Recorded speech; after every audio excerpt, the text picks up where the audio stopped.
Olá pessoal, sejam bem-vindos ao canal Entre Linhas. Esse é o Alexandre, eu sou o Lúcio e esse aqui é o Ricardo. Nós vamos estudar agora nesse vídeo a terceira lição desse último trimestre de 2018, a fim de que todos sejam um.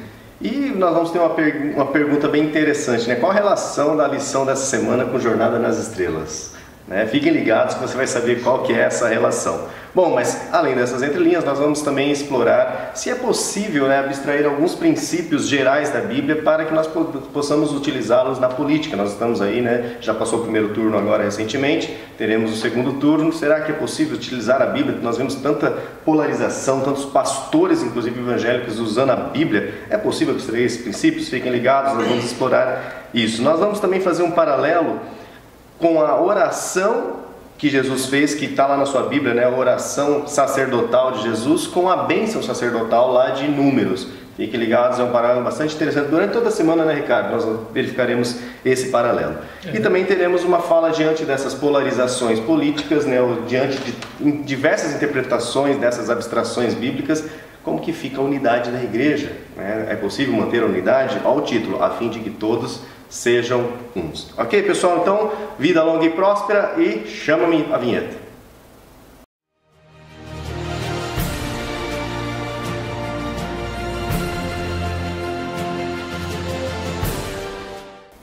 Bem pessoal, então vamos iniciar aqui, primeiro agradecendo a todos vocês que fazem parte aqui da família Entre Linhas. Na descrição desse vídeo nós temos aqui alguns links. O primeiro link é para o grupo do WhatsApp do Família Entre Linhas 1, onde há uma troca muito intensa de materiais entre todos os integrantes do grupo, além, é claro, dos materiais aqui do canal. No Família Entre Linhas 2, ele é destinado mais para aquelas pessoas que têm um celular um pouco mais restrito na capacidade de memória, então é basicamente somente os materiais do canal. Então você pode escolher aqui nos links. E o terceiro link que está aqui é o link lá do Google Drive, onde você pode obter os slides que nós apresentamos aqui no canal. Podem ficar à vontade. E tem o Facebook, E tem também o Facebook, o link do Facebook para você curtir aqui a página do canal. Vamos agora também lembrar daqueles que comentam, daqueles que dão joinha, daqueles que estão aqui no canal há muito tempo, já faz parte da família Entre Linhas, estamos sempre comentando conosco, porque é muito importante você comentar, porque isso faz com que o YouTube interprete que o conteúdo é relevante.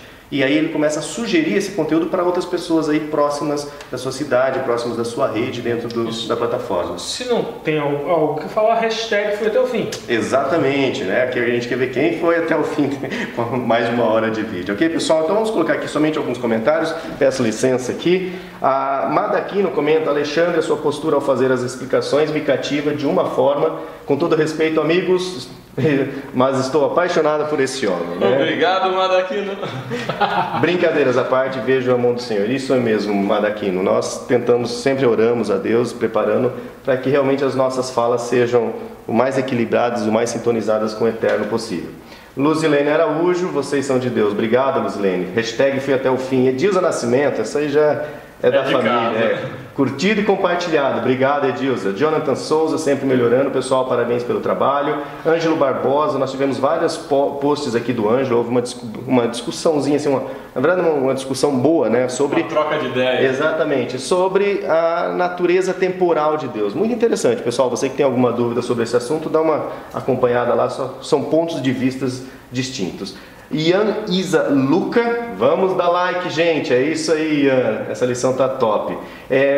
Magda Rodrigues, fui até o fim, muito bom, o pessoal gostou lá. Sandra Bitar, parabéns meninos, obrigado. Sandra, os comentários do Ângelo. Vanicleia Rodrigues, a esposa do Ângelo, Alceu Araújo comentou, fui até o fim. Sandra Bitar novamente. Daniele Santos, fui até o final, de vez em quando voltando, a fim de observar melhor as informações. É isso aí, pessoal. Nilson Brandão e vários outros comentários. É uma forma de nós agradecermos a vocês que comentam. Tem vários outros ainda comentários da Analice, Wagner Barros da família também, Edna Patrícia, Reginaldo, Aladia Maria, Nice Crespon, Leandro Padilha, Fabiane e tudo mais. Eu sei que uma galera enorme. Muito alguns obrigado, não gostam dessa parte do vídeo, Ricardo? A gente percebe que alguns até avançam, mas é a forma da gente valorizar aquilo que vocês fazem aí pelo projeto Entre Linhas. O pessoal que comenta gosta, acredito eu, de ver o próprio comentário, Poxa, tem gente que está acompanhando o canal já há mais de 2 anos praticamente. E muito obrigado a todos vocês. Ok, vamos então iniciar. Nós vamos ter então duas falas bem distintas aqui. Primeiro nós vamos começar então com o Ricardo,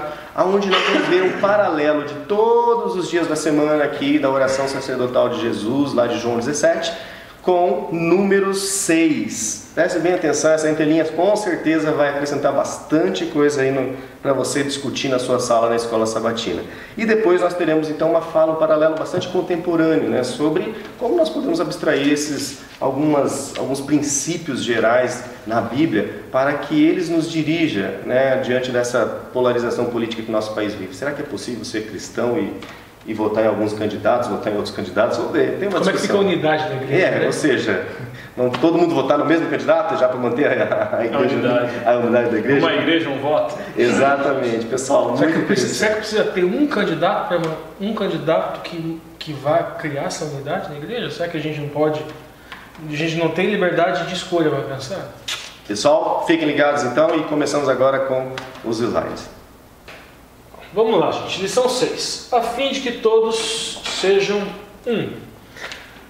A lição dessa semana, se a gente pudesse resumir num único tópico, apesar do título ser a fim de que todos sejam um, ela seria a oração sacerdotal de Jesus. O tema da lição dessa semana é só esse. E é lindo, gente. Permite tantas aplicações evangélicas, tantas aplicações espirituais.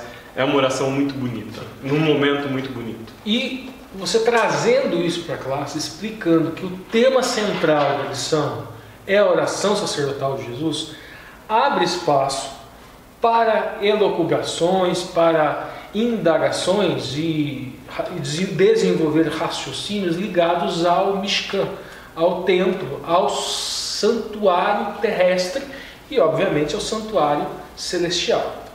Por quê? Esta bênção sacerdotal, ela era feita logo após o sacrifício do cordeiro no holocausto, pelo sacerdote. E nós vamos entender um pouquinho disso agora. Os teólogos fazem essa ligação entre aquilo que está lá em Números, que é no caso a bênção sacerdotal, a Birkat Kahonim, com a oração sacerdotal de Jesus. Obviamente que toda aquela noção de tipo e antitipo, ou seja, nós teríamos o tipo que seria o cordeiro, que era sacrificado, e teríamos o Messias, que viria ser o cordeiro de Deus, que seria morto para expiar o pecado de toda a humanidade. Uma situação interessante, porque Cristo é simultaneamente o cordeiro e o sacerdote. Exatamente. Então, o Alexandre tocou num ponto interessante aqui, porque veja bem, alguns críticos poderiam dizer o quê? Não, mas não tem absolutamente nada a ver com a bênção sacerdotal, uma vez que a bênção sacerdotal se dava depois da morte do cordeiro. Vinha lá Arão, vamos explicar um pouquinho isso, rapidamente. E aí o símbolo até, né, que a gente fez, que está na chamada. Sim, vamos explicar rapidamente isso. O Kohen, ele foi escolhido dentre os levitas, os da linhagem de Arão. Arão foi escolhido para ser o Gadol Kohen, ou seja, o sumo sacerdote. E o Gadol Kohen sempre seria o sumo sacerdote, os outros levitas seriam apenas Kohen, apenas sacerdote. Essa bênção sacerdotal, ela era feita após o sacrifício do cordeiro, no Mishkan, no templo, e era uma bênção para o povo. A gente encontra lá na Torá, no Bamidbar, né, no número 6, 24. Nós vamos dar uma analisada nela aqui em português, e depois vamos nos aprofundar um pouquinho mais no hebraico. Vamos lá, primeiro, Números 6, 24. O Senhor te abençoe e te guarde. Na língua portuguesa fica muito simples. Esse sentido, obviamente, ele é abstraído também do hebraico, mas no hebraico tem coisas mais profundas que nós vamos atrás. Então vamos lá. Ieverká, Yahué, iria se ler Adonai, Veishemerká. Daí no finalzinho tem um samer. Esse samer aqui, ele não é lido, mas tem um sentido, nós vamos... Mais para frente vocês vão entender o porquê dessa letra Samer aqui no final. E vai ter um pouquinho da discussão que o Lúcio falou lá atrás com o Ângelo, tem uma relação também com esse Samer aqui. Vamos lá. Primeiro aqui, o Senhor, no caso aqui, ele é o Yahué. Agora aqui, Ieverká, a raiz seria mais ou menos aqui, ó, berá, abençoar, saudar, felicitar, agradecer ou exaltar. E aqui a raiz é chamar. Chamar, que é guardar, vigiar, proteger, observar, cumprir ou esperar. Do hebraico, o que a gente traz aqui que a gente não encontra no português? Os sinais massuréticos foram introduzidos depois de Cristo. A Bíblia original só foi escrita com consoantes. E as consoantes que escrevem a palavra chamar são as mesmas que escrevem shumar, que significa ser guardado. Logo, a gente já falou isso em vídeos anteriores, se conclui que essa distinção entre guardar e ser guardado, antes da introdução dos sinais massuréticos, ela não é identificada. Então, quando fala em o Senhor, entre essa bênção de abençoe e te guarde, ao mesmo tempo em que você é guardado pelo Eterno, por Yahweh, você também guarda algo dele. E nós vamos gravar isso aqui, que existe algo dele efetivamente que deve ser guardado por nós. Eu vou dar uma adiantada aqui, só para facilitar o raciocínio depois. O que é que, no caso, então, nós teríamos que guardar do Eterno? O que nós temos que guardar do Eterno é o Shem. Shem é nome, só que tem outras conotações ligadas na língua hebraica ao Shem, que nós vamos entender melhor. Então, sabemos que guardar é guardar o nome. Então, nós temos que guardar o nome do Eterno. E Ele colocará esse nome em nós, essas palavras em nós. Vamos seguir aqui os slides. Vamos para a próxima faceta da bênção araônica. Dividimos em 3 a bênção araônica. Depois nós vamos fazer um paralelo desses 3 pilares dessa bênção araônica com a oração sacerdotal do Messias, tá? Aqui nós temos o símbolo que nós fizemos no começo do vídeo, que é o símbolo da bênção araônica.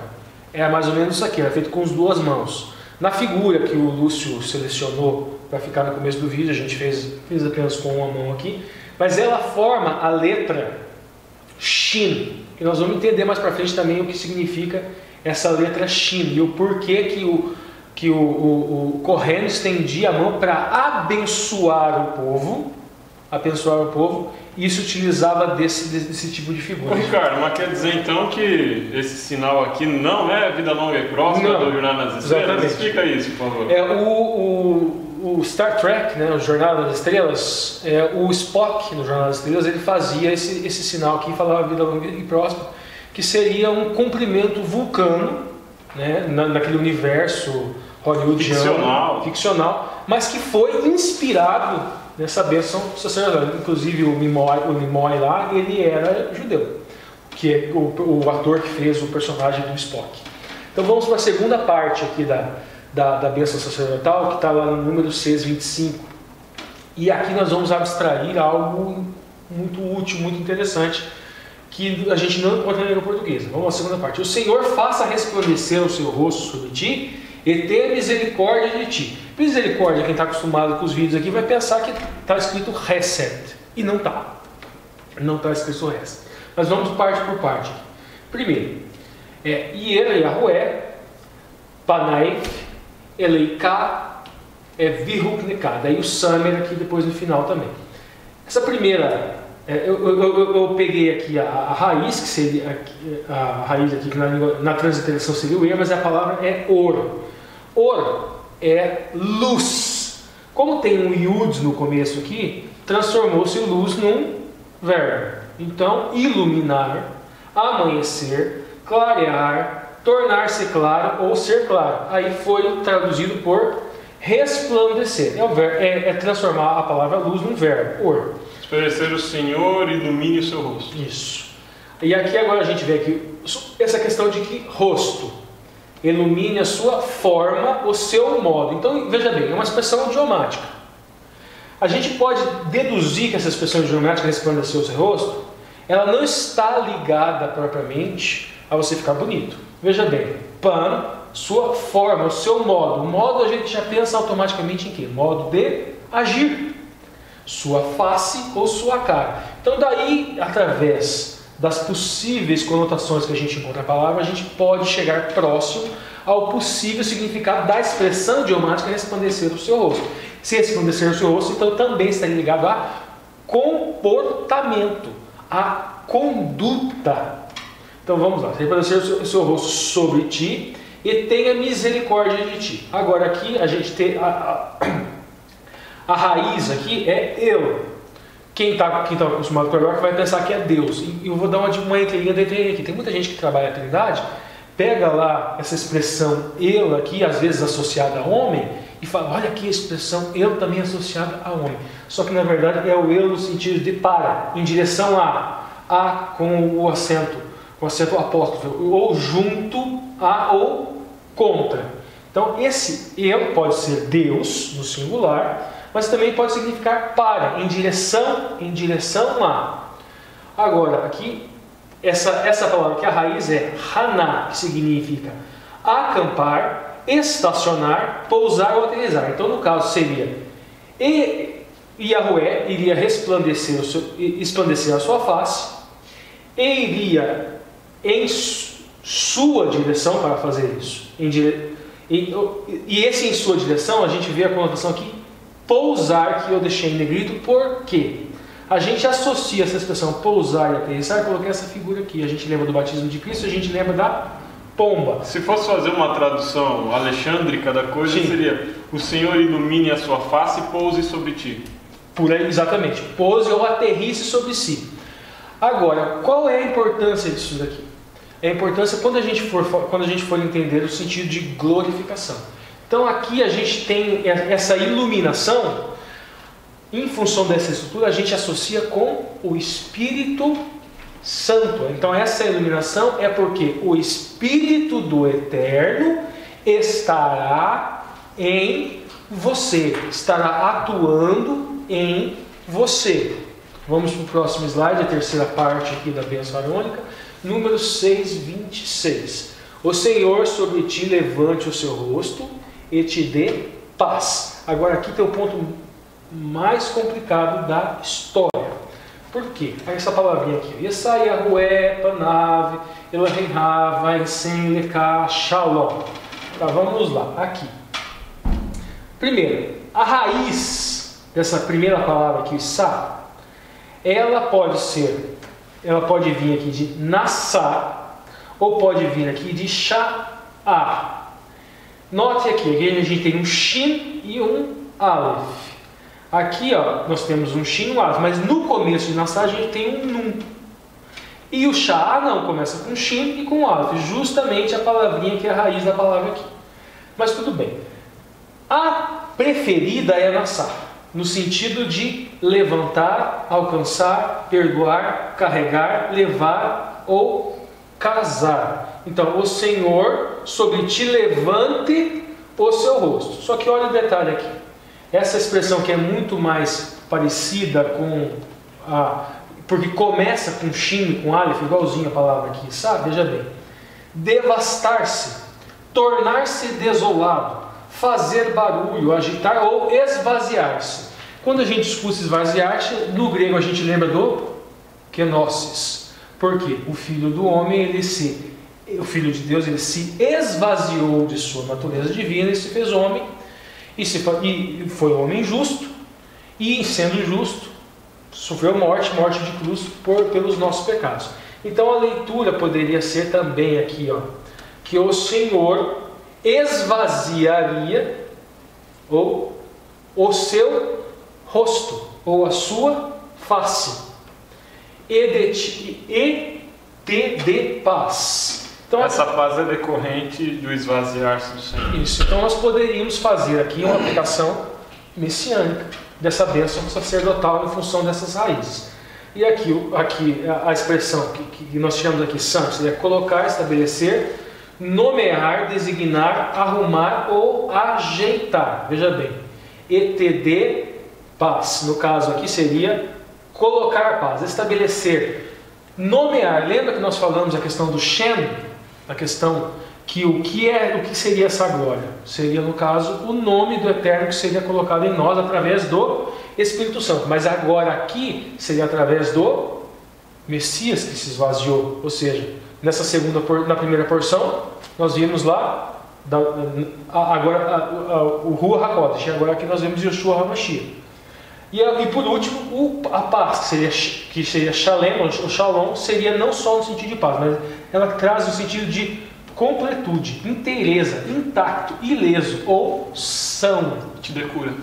Então, no caso, completo, você não está completo sem o Eterno, você não está inteiro sem o Eterno, você não está intacto, você precisa do Eterno para você se proteger, você não está ileso, você não está sadio, você não está são sem o Eterno.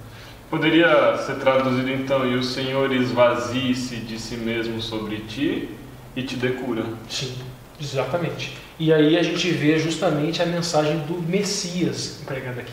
O nome dessa bênção é Birkat Kahonim, bênção sacerdotal. Aí eu trouxe um texto aqui para você.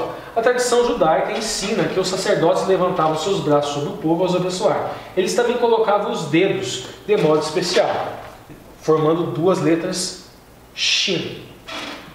Eles também, quando os dedos de cada mão eram posicionados adequadamente, eles formavam a letra hebraica Shin, que é a primeira letra de Shaddai, o nome de Deus que implica o poder ou a forças infinitas de Deus. E aqui a gente tem a fonte. Também Shalom Shabbat, também Shalom Shabbat. Então nós temos Shaddai e Shalom Shabbat associadas à letra Shin. Aqui é a fonte. Primeiro, a letra Shin, no pictográfico hebraico, ela é uma boca.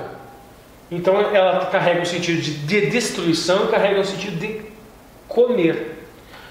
O Messias, que seria esvaziado, que seria cortado, que seria quebrado por nós, ele nos serve de alimento espiritual. Então aqui uma aplicação do Shin também. Shaddai. Há uma promessa no Antigo Testamento que o Todo-Poderoso, eu seria o que eu seria, faria tudo para te resgatar, tudo para te salvar, inclusive se aniquilar, se Shin, se esvaziar, ou seja, se destruir, morrer morte de cruz. Agora eu falei o Samer, no final sempre tem um Samer. Esse Samer, note aqui, esse Samer, aqui nós estamos vendo um círculo. A interpretação que muitos rabinos adotam e aquela que eu achei muito compatível com a gente, aquilo que não é compatível nem trouxe, é no seguinte sentido: dentro aqui desse círculo estaria o ser humano, estaria toda a humanidade, estariam todos aqueles que seriam abençoados. No pictográfico hebraico, ela é um cajado com uma mão. Aqui nós vemos dois homens dando apoio. Quem estaria dentro do círculo estaria recebendo o apoio do Eterno, estaria sendo abraçado, estaria sendo protegido pelo Eterno. Essa bênção sacerdotal significava também isso, cercando, colocando as ovelhas dentro do aprisco. E nós vamos fazer a associação agora com a oração sacerdotal de Yoshua, que está totalmente relacionada aqui com a Birkat Kahonim. Então vamos lá, agora a gente entra nos próximos dias da semana. Veja bem, eu falei que era a oração sacerdotal. Na oração sacerdotal de João 17, a lição inteira é sobre João 17, e coloca alguns versículos lá paralelos. Ela se divide também em três partes. A gente dividiu a Birkat Kahonim em três partes, e vamos dividir agora a oração sacerdotal em três partes. A primeira parte, Cristo ora por si, é do versículo 1 até o versículo 5. Na segunda parte, Cristo ora por seus discípulos, é no versículo 6 até o 19. E na terceira parte, Cristo ora pela igreja universal, para aqueles que viriam a crer. Para entender a estrutura da lição semanal, né? A parte que ele ora por si está na lição de domingo, a parte que ele ora pelos discípulos está na lição de segunda, e a parte que ele ora por aqueles que vierem a crer está na lição de terça-feira. Então existe uma linearidade entre o estudo da lição também. E quarta e quinta vai estar justamente nos versículos aqui, dessa parte 3 aqui, do 20 ao 26. A união na igreja atual. Exatamente. Vamos para o próximo. Então vamos lá. Primeira parte a gente estaria no domingo, João 17, 5. Eu separei algumas partes aqui. Acho que é interessante ainda, Ricardo, a gente pontuar o momento em que Jesus está fazendo essa oração. Com certeza. Isso ajuda a contextualizar do porquê ele estava orando, né? Então vamos voltar um pouquinho para antes do capítulo 17. Jesus ele havia lavado os pés dos discípulos lá no capítulo 13.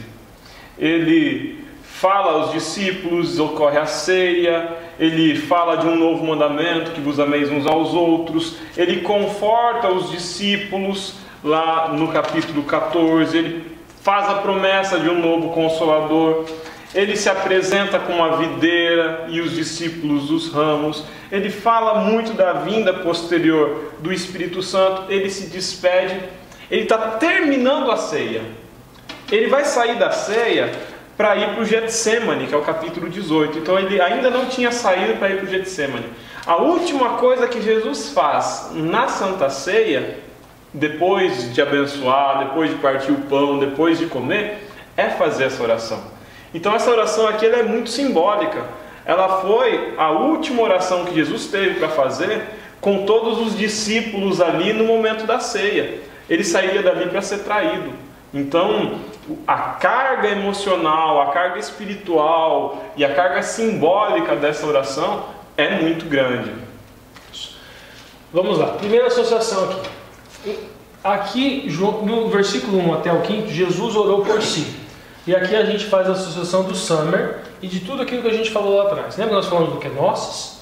Por que ele ora por si? Porque ele está aqui dentro justamente do Summer, dentro do círculo. Por quê? Porque ele se fez homem. Porque ele se esvaziou, kenosis. Ele se esvazia e se faz homem. Por isso que ele faz por si. Agora, pode deixar? É muito bonita essa percepção de um Jesus que precisa de apoio, né?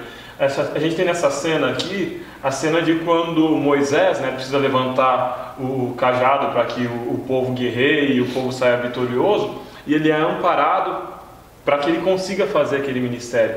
Esse momento, essas palavras iniciais da oração de Jesus, são palavras de alguém que precisava ser amparado também, alguém que estava precisando de apoio tanto de Deus, quanto precisando de apoio dos discípulos ali. Quando ele chega no Getsemane, ele pede que os discípulos venham orar com ele, alguns dos mais chegados, né, João, Pedro, chega mais perto para orar. Orem comigo. Então, esse Jesus é um Jesus humano que está precisando ser amparado. É um Deus que está precisando ser abraçado, ser acolhido, cercado. Ele também estava dentro. Então vamos lá. Aqui, ó. Jesus falou coisas levantando os olhos para o céu. Disse: Pai, é chegando a hora, glorifica o teu filho. Ó, ele vai se repetir essa frase aqui muitas vezes. Ó, glorifica o teu filho, para que também o teu filho glorifique a ti. Então vamos lá. Esse glorifica o teu filho e glorifica a ti. A gente nota o que aqui? Uma singularidade. Nós vemos aqui, ó, que há uma relação, assim como o Eterno abraçando quem estaria dentro.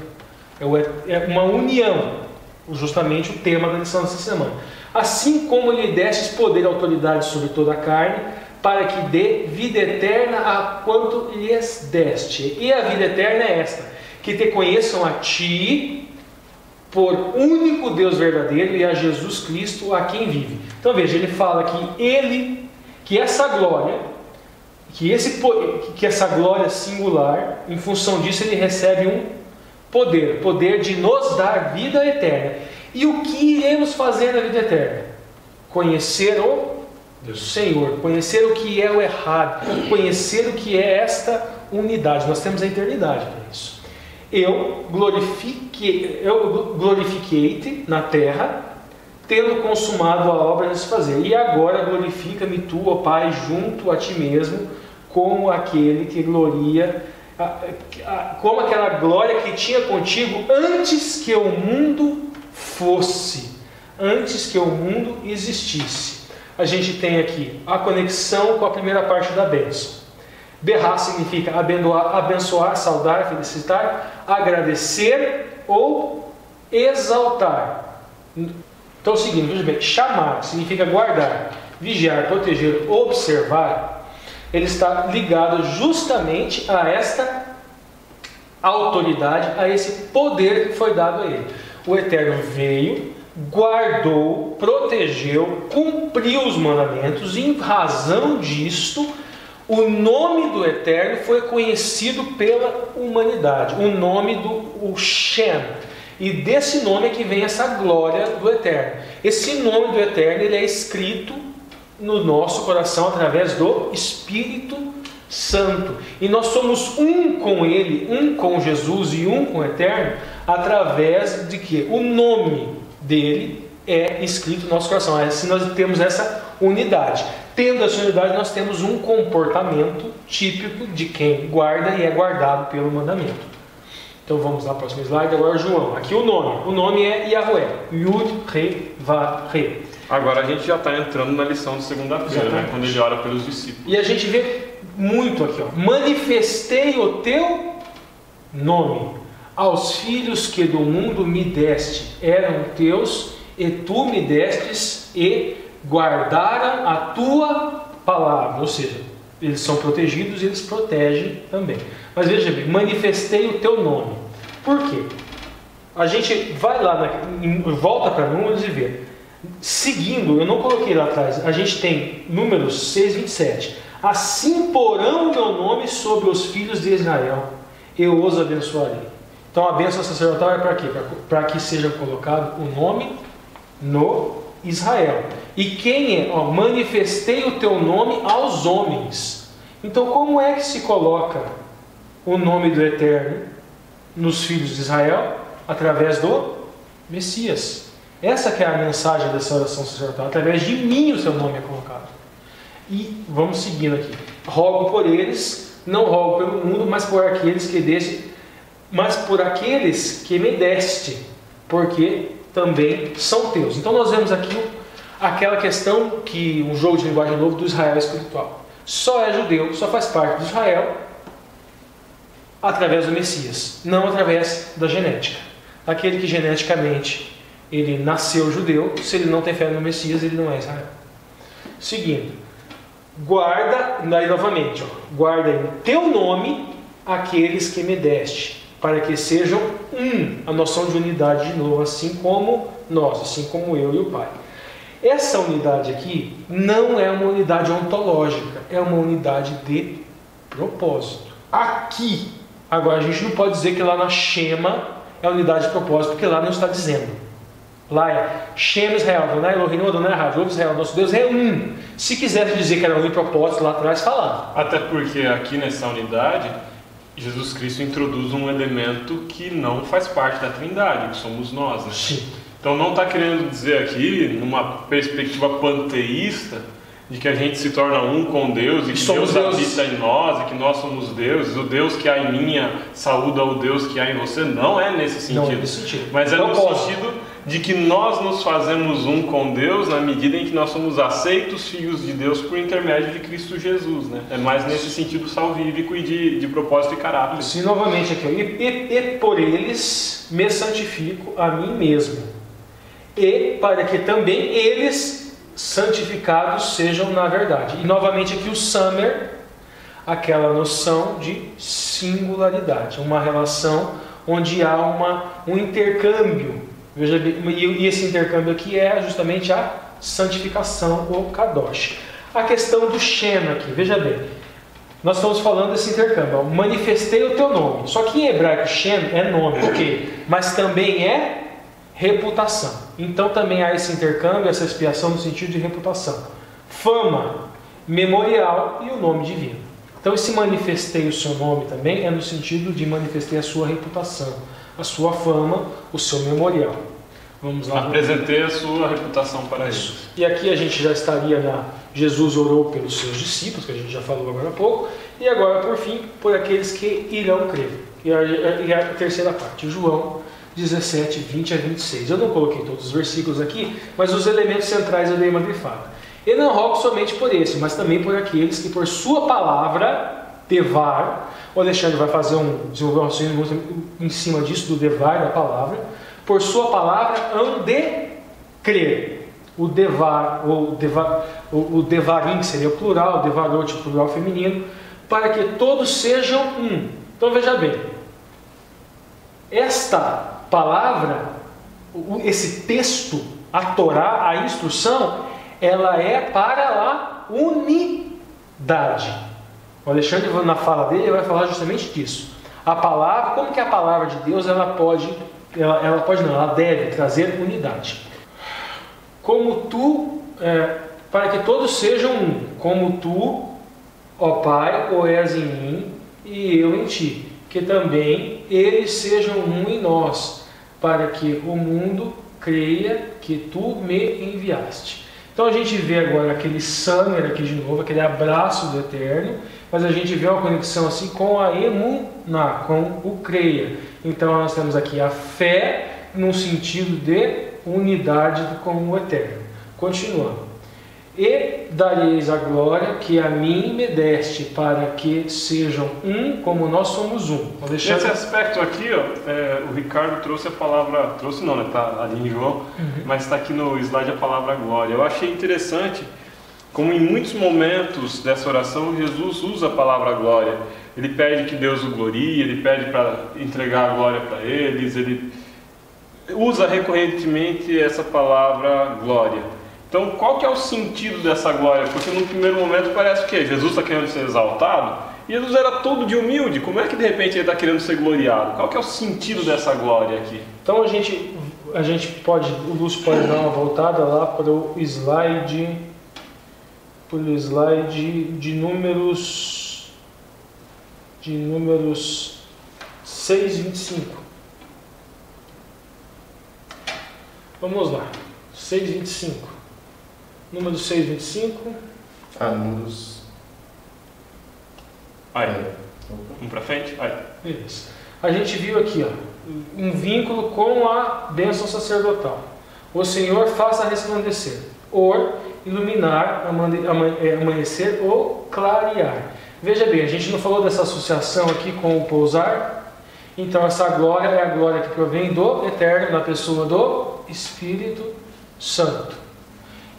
No caso é o Espírito Santo atuando em nós. E esse Espírito Santo a gente vê também, isso dentro daquele círculo lá do Summer que a gente falou, esse Espírito Santo também vinculado aqui com o eterno batismo de Jesus Cristo. Então é interessante porque nesse sentido a interpretação que eu fazia antes era assim, quando Jesus pede para ser glorificado, né?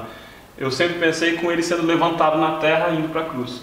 Mas essa interpretação eu acho mais interessante porque ela está relacionada com aquelas conversas anteriores que Jesus teve com os discípulos, que eu falei do capítulo 16, do capítulo 15, do capítulo 14. Nesses capítulos, Jesus faz recorrentemente a promessa da vinda do Consolador, né? A promessa da vinda do Espírito Santo. E agora, quando ele vai fazer a oração de despedida da ceia, ele ora pedindo glória para si. E essa glória, nesse sentido, é a descida do Espírito Santo sobre ele, preparando-o para a obra que ele teria que fazer. Essa glória também é derramada, assim como ele recebeu, ele quer passá-la para os discípulos. Então, é o derramamento do Espírito Santo sobre os discípulos, que acaba se concretizando depois no Pentecoste, né? Mas é interessante, e conversando com o Ricardo, nas entrelinhas das entrelinhas, né? A gente fazer essa leitura, ela tem um sentido de coesão muito maior com o texto, entendendo a glória que Cristo recebe como sendo o derramamento do Espírito Santo sobre ele e sobre aqueles que viriam a crer nele. Vamos seguir lá. Voltar para o slide lá na frente. Agora a questão aqui. Vamos lá. Aqui. Eu neles, em tu, para que eles sejam perfeitos em unidade. O Alexandre também vai falar um pouco dessa perfeição em unidade na frente, por um ponto de vista mais prático. Para que o mundo conheça que tu me enviastes a mim, e que os tens amados a eles, e me tens amados a mim. Eu separei essa palavra aqui. Jesus, ele é Emmanuel, ele é Deus conosco. É como se aquele summer, aquele abraço do Eterno, pudesse chegar até nós. Rodrigo Silva, ele cria uma alegoria, parece que ele é copiado dele, ele fala o seguinte: é como se Deus fosse dono de um aquário, e para ele conviver com aqueles peixinhos que ele ama tanto, ele se faz peixe e ele se entra dentro do aquário. No caso, Emmanuel seria essa alegoria, explicaria isso. E veja bem, e ele faz isso justamente para que haja unidade, para que você entenda o que ele é, o amor dele e a justiça dele, todas suas características. Pais aqueles que me desse, quero onde eu estiver também eles estejam comigo, para que vejam a minha glória, que me deste, porque tu me amaste antes da fundação do mundo. Nós vemos aqui a questão do amor, e a gente também já entra no tema de quinta-feira, a questão do amor a Deus e amor ao próximo. Só seria possível entender todos os detalhes desse mandamento, amar a Deus e amar ao próximo, se aquele Deus de amor se fizesse entre nós. Então, esta unidade através do amor só foi possível quando o Deus de amor se fez Emmanuel, se fez Deus conosco. Prosseguindo o último versículo aqui, e eu fiz conhecer ou tornar notório o teu nome, que é justamente isso que a gente está falando. O teu nome, a tua fama, o teu comportamento, os teus desígnios. E no caso Deus é amor. Beleza, e agora a gente se aproxima do final da lição e vamos para a lição de quinta-feira, que tem por título Uma Fé Compartilhada em Amor. E eu acho muito bonito quando a gente pensa no ministério de Cristo como sendo um ministério de apresentar amor para o mundo. Cristo, ele vem, ele se faz homem, ele se manifesta homem, ele encarna, ele conversa com a gente, ele caminha entre nós, ele sofre, ele morre aqui, mas ele faz isso para resgatar o caráter de Deus. Um caráter que havia sido manchado por acusações falsas, um caráter que havia sido manchado pela mentira que Satanás tinha lançado sobre ele já na grande controvérsia. Cristo, ele vive aqui nessa terra como homem e ele manifesta amor em todas as suas palavras, em todos os seus atos. Ele manifesta amor quando ele cura o coxo, ele manifesta amor quando ele cura a mulher de fluxo, ele manifesta amor quando ele ressuscita Lázaro, quando ele ressuscita o filho da viúva. Jesus Cristo manifesta amor o tempo inteiro enquanto ele está aqui. E, sem dúvida, a maior manifestação do amor de Jesus é quando ele se doa a si mesmo. Ele se entrega à morte, a morte de cruz, e ele faz isso para que todos tenham esperança de salvação. O elemento central da união de todos os herdeiros em Cristo Jesus, de todos aqueles que reconhecem Cristo como seu Salvador, de todos aqueles que vivem como Cristo viveu, de todos aqueles que se dispõem a guardar a lei na forma do decálogo, mas muito além do decálogo, na forma das orientações de vida que Cristo dá, o elemento central de todas essas pessoas é o amor, necessariamente o amor, o exemplo de amor que Cristo nos deixou. E agora a gente entra num tema que é espinhoso, num tema que é difícil, e é necessário que a gente trate dele também. Para demarcar o meu lugar, de onde eu estou falando nesse momento. A gente está às vésperas de um processo eleitoral. Hoje, esse vídeo está sendo gravado às 11h23 do dia 5 de outubro de 2018. Significa que depois de amanhã serão as eleições do primeiro turno para presidente. Eu não sei quem foi eleito e nem sei se alguém foi eleito em primeiro turno ou se alguém vai ser, né? Não sei qual foi o resultado, não sei quem passou, não sei quem não passou. E eu sei que esse vídeo aqui não vai influenciar no voto de ninguém, porque todo mundo já votou. No primeiro turno. No primeiro turno, é. Então eu me sinto tranquilo para falar sobre isso. Eu não estou aqui para influenciar voto de ninguém, nem para falar assim, vota no fulano, vota no ciclano, não vota nesse, não vota naquele. Não estou aqui para fazer isso. Embora eu veja, infelizmente, uma igreja que se divide sobre si mesma discutindo política. Eu tenho discutido muita política recentemente. Quem me acompanha nas redes sociais sabe que eu já manifestei voto em determinado candidato, fiz campanha para determinado candidato. Não vou falar aqui qual é, porque eu não quero influenciar nenhum resultado caso esse candidato tenha passado para o segundo turno. Mas, nesse período de tanta discussão eleitoral, eu vi um monte de pastor pedindo voto. Eu vi pastores adventistas pedindo voto. Eu vi pregadores adventistas pedindo voto. Eu vi pastores de outras denominações pedindo voto. Eu vi muitas igrejas se abrindo para que candidatos políticos entrassem lá e fizessem campanha. eu vi nessas semanas recentes os vendilhões do templo. Pessoas que usaram a religião para fins políticos. Isso me entristeceu demais. Porque quando a gente começa a usar a religião para fins políticos, a gente produz divisão e a gente produz um empobrecimento, uma perversão da mensagem religiosa, da mensagem espiritual. Jesus, quando andou por essa terra, ele falou assim: dai a César aquilo que é de César e dai a Deus aquilo que é de Deus. Jesus falou que nós devemos obedecer às leis do Estado, mas nós devemos também obedecer às leis de Deus. Nós, como cristãos, nós temos uma responsabilidade celestial, de apresentar com os nossos atos, de apresentar com as nossas palavras, o amor que Deus nos apresentou em Cristo Jesus quando Ele esteve aqui. Uma igreja que está dividida sobre si mesmo não pode subsistir. Uma casa dividida sobre si mesmo não pode subsistir. Quem falou isso foi o próprio Jesus. Isso não significa que a gente deva concordar nas nossas posições políticas. Não significa que a igreja deva apoiar um candidato e falar assim: olha, todos os adventistas vão votar no fulano de tal. Fulano de tal está certo. Ele é o melhor candidato porque ele defende os nossos valores. A igreja adventista defende a laicidade do Estado e defende a não intervenção da igreja na política desde sempre.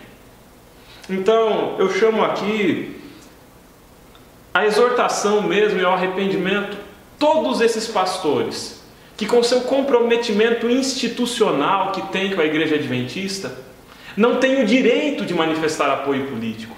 Uma coisa sou eu, Alexandre, manifestar apoio político a candidato A ou candidato B, quando eu não represento a igreja adventista. Eu não falo em nome da igreja, eu falo em meu nome. Mas um pastor, ele é uma liderança espiritual e ele é uma liderança administrativa da igreja. Um pastor não tem o direito de falar sobre política. E é preciso que a igreja adventista se posicione sobre isso. Porque se a igreja adventista, em suas organizações administrativas, não tomar uma posição sobre pastores que estão agindo como vendilhões do templo, nós infelizmente corremos o risco de nos dividir. Porque a igreja deve ser um lugar para a diversidade. Diversidade de pensamento político, inclusive. Mas seguimos. Um argumento recorrente em muitos pastores e pregadores que defendem candidato A ou candidato B é abrir a Bíblia para defender posições políticas. Então abre a Bíblia e usa a Bíblia para corroborar, por exemplo, a ilegalidade do aborto, a legalidade da pena de morte. Abre a Bíblia para justificar um endurecimento nas políticas de segurança e de combate à criminalidade. Assim como tem gente que abre a Bíblia para justificar a riqueza em troca do dízimo. Assim como tem gente que abre a Bíblia para justificar o ódio aos homossexuais. Quando a gente começa a abrir a Bíblia para justificar as nossas posições políticas, a gente começa a ter um problema muito sério. Eu não estou aqui para abrir a Bíblia para justificar minha posição política, não. E olha que, se eu começar a procurar, a gente consegue construir argumentos muito amarradinhos. Se eu começar a abrir a Bíblia e falar que o texto tal diz isso, o texto tal diz aquilo, a gente consegue provar muita coisa, consegue defender muita coisa. Mas não é isso que eu quero fazer. O que eu quero fazer, e eu quero encerrar, é com a ideia de unidade. Existe um valor essencial na mensagem de Cristo. Esse valor essencial é o amor, o perdão e a aceitação. Se a gente se divide entre aqueles que defendem a regularização do aborto enquanto política de saúde pública e aqueles que pregam o ódio aos homossexuais, se a gente se divide entre aqueles que defendem a pena de morte e aqueles que defendem a vida dos culpados criminosos, alvos do amor de Deus, a gente se divide enquanto igreja. Eu acredito que o aspecto principal que deve dirigir a nossa atuação política, mas sobretudo a nossa ação como seres humanos, é o amor.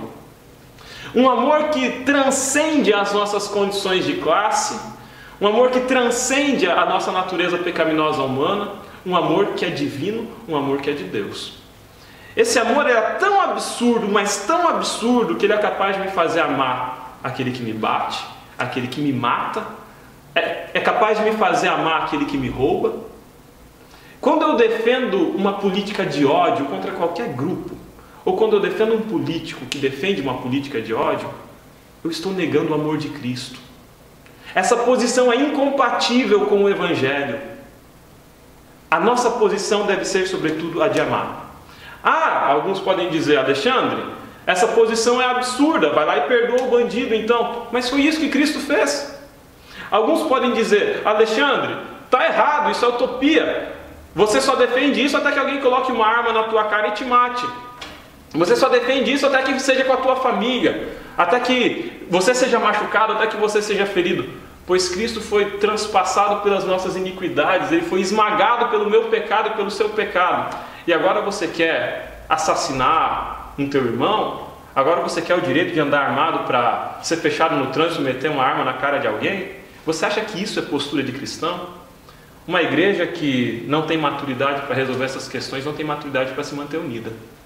É preciso que nós, enquanto cristãos, repensemos o discurso de ódio. É preciso que nós, enquanto cristãos, repensemos um discurso egoísta que acredita que é mais importante estar certo sobre posição A, sobre posição B, ou sobre criticar esse, ou sobre criticar aquele, em vez de manifestar o amor de Deus. O único caminho para a unidade da igreja é o caminho da maturidade. E a única forma de a gente construir essa maturidade é pelo amor de Cristo. Para encerrar, eu quero caminhar com uma leitura dura, muito dura por sinal, do Espírito de Profecia. No Testemunhos para a Igreja, volume 5, página 451, diz assim: por um decreto que terá por objetivo impor uma instituição papal, em contraposição à lei de Deus, a nação americana se divorciará por completo dos princípios da justiça. Quando o protestantismo estender os braços através do abismo, a fim de dar uma das mãos ao poder romano e a outra ao espiritismo, quando por influência dessa tríplice aliança os Estados Unidos forem induzidos a repudiar todos os princípios de sua Constituição, que fizeram deles um governo protestante republicano, e adotar medidas para a propagação dos erros e falsidades do papado, podemos saber que é chegado o tempo das operações maravilhosas de Satanás e que o fim está próximo. Perceba que em momento algum aqui se fala de comunismo, em momento algum aqui se fala de gaysismo, em momento algum se fala aqui de socialismo ou de feminismo. Os poderes que produzirão a perseguição contra os cristãos nos últimos dias são o protestantismo, o catolicismo e o espiritismo. Quem fala isso é Ellen White, no livro Testemunhos para a Igreja, volume 5, página 451. Então, irmãos adventistas do sétimo dia, olhem bem para quem vocês estão dando a mão. Vocês estão dando a mão para quem prega o amor, ou para quem prega a intolerância, para quem prega o ódio, e para quem prega que a maioria deve esmagar a minoria em função dos seus valores religiosos? Pense bem. Apaixonei também. O Lúcio volta. Tcharam! Muito longo, desculpa. Pessoal, assiste, né, pessoal? Coloca aí, hashtag fui até o fim. Isso a gente ia cortar, mas vai ficar. Hashtag fui até o fim. Ou coloca assim, hashtag fui só até a fala do Ricardo, mas não deu tempo. Não aguentei o Alexandre porque ele é muito chato. Ele fala coisas que eu não quero ouvir. O povo apaixonou. Realmente não, acho que essas reflexões elas são necessárias, né? Senão... só para o pessoal entender, o Alexandre está aqui para isso. O Alexandre está aqui para trazer esse lado mais prático, para trazer essa aplicação contemporânea, para trazer esse tipo de... Isso mesmo que ele faz. Por isso que nós somos em 3 aqui. Exato. Beleza, pessoal? Espero que vocês tenham curtido aqui as entrelinhas, as duas principais falas aqui, fora as entrelinhas que permearam todos os nossos discursos aqui. E fica um apelo para você que não é inscrito no canal, se inscreva, deixe seu joinha se você gostou do conteúdo, isso é muito importante para o vídeo. Comente aqui, hashtag foi até o fim, obrigado aí. E nós agradecemos, porque tem muita gente comentando, isso ajuda bastante o canal. E compartilhem nas suas redes sociais para que mais pessoas, né, infelizmente, como o Alexandre falou, esse vídeo já estará publicado depois do primeiro turno. Mas ainda tem o segundo turno, temos uma vida cristã até que Jesus volte aí. Tem né? outras eleições? Exatamente. Talvez. Se não acabar dessa. Crescer, né, pessoal? Sempre crescer aí no conhecimento. Ok? Então fica aí o nosso abraço e nos vemos então na quarta lição desse último trimestre de 2018. Tchau, tchau.